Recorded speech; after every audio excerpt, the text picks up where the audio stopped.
பொதுவாக இயற்கை எழில் நிறைந்த கிராமங்களில் பயணப்படுவது என்பதே ஒரு சுகமான அனுபவம்.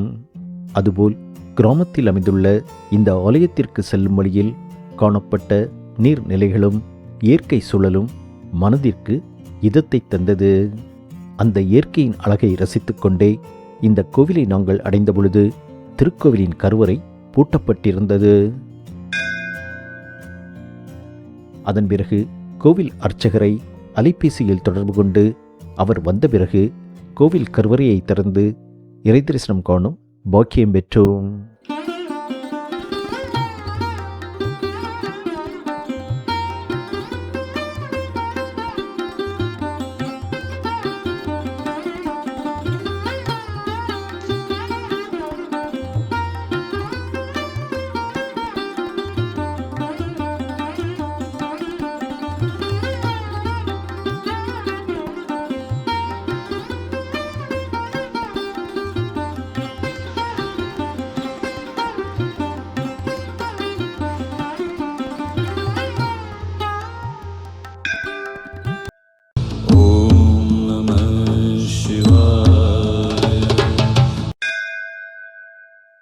சீர்காழியிலிருந்து சுமார் 15 கிலோமீட்டர் தொலைவில் அமைந்துள்ளது இவ்வாலயம்.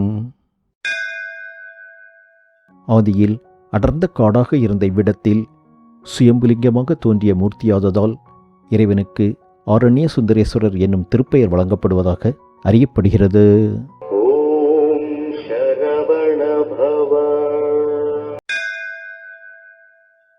தென்னாடுடைய சிவனே போற்றி, என் நாட்டவர்க்கும் இறைவா போற்றி, ஈசனடி போற்றி.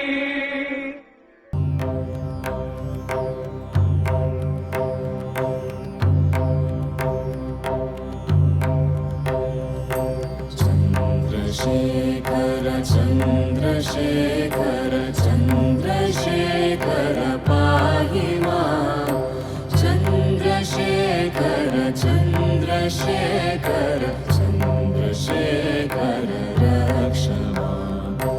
ॐ नमः शिवाय.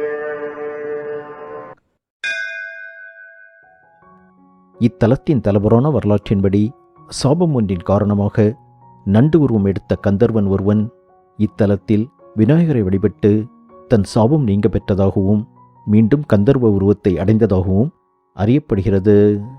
எனவே இத்தலத்தில் அருள்பாலிக்கும் விநாயகருக்கு நண்டு விநாயகர் என்ற சிறப்பு பெயரும் வழங்கப்படுகிறது.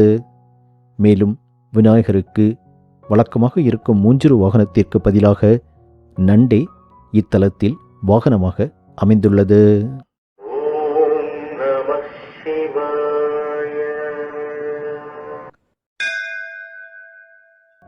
பொதுவாக ஆலயங்களில் குரு தட்சிணாமூர்த்தியின் அருகே சனகர், சனாதனர், சனந்தனர் மற்றும் சனத்குமாரர் என்ற 4 முனிவர்களின் சிலைகள் அமைக்கப்பட்டிருக்கும்.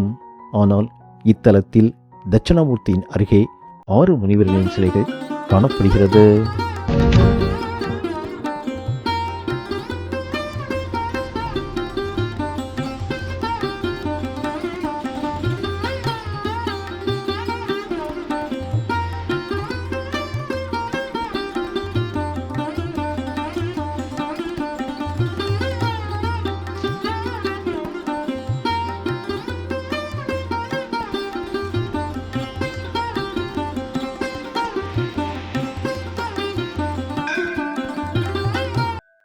ஆரண்ய முனிவர் வழிபட்ட இத்தலத்தில் அவர் சிவனை வணங்கியபடி இருக்கும் சிற்பமும் காணப்படுகிறது. மேலும் கோஷ்டத்தில் மகாகாலர் சங்கு ஊதியபடி அருள்பாலிக்கும் சிற்பமும் காணப்படுகிறது. தேவார பாடல் பெற்ற காவிரியாற்றின் வடகரையில் அமைந்துள்ள தலங்களில் இத்தலம் 12வது தலமாக போற்றப்படுகிறது.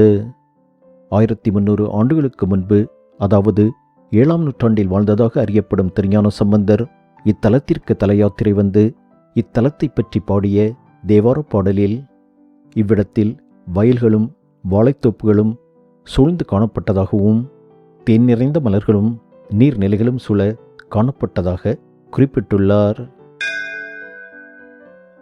விருத்தாசுரன் என்ற அசுரனை வதம் செய்த இந்திரனுக்கு பிரம்மகத்தி தோஷம் பிடித்ததாகவும் இத்தலத்தில் இந்திரன் வழிபட்டு அந்த தோஷத்தை போக்கிக் கொண்டதாகவும் தலபுராணம் கூறுகிறது.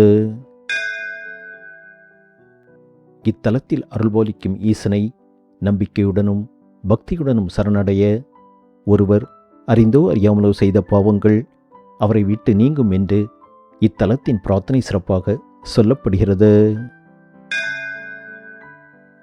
மீண்டும் ஒரு திருக்கோவில் தரிசனத்தில் சந்திப்போம். நன்றி, வணக்கம்.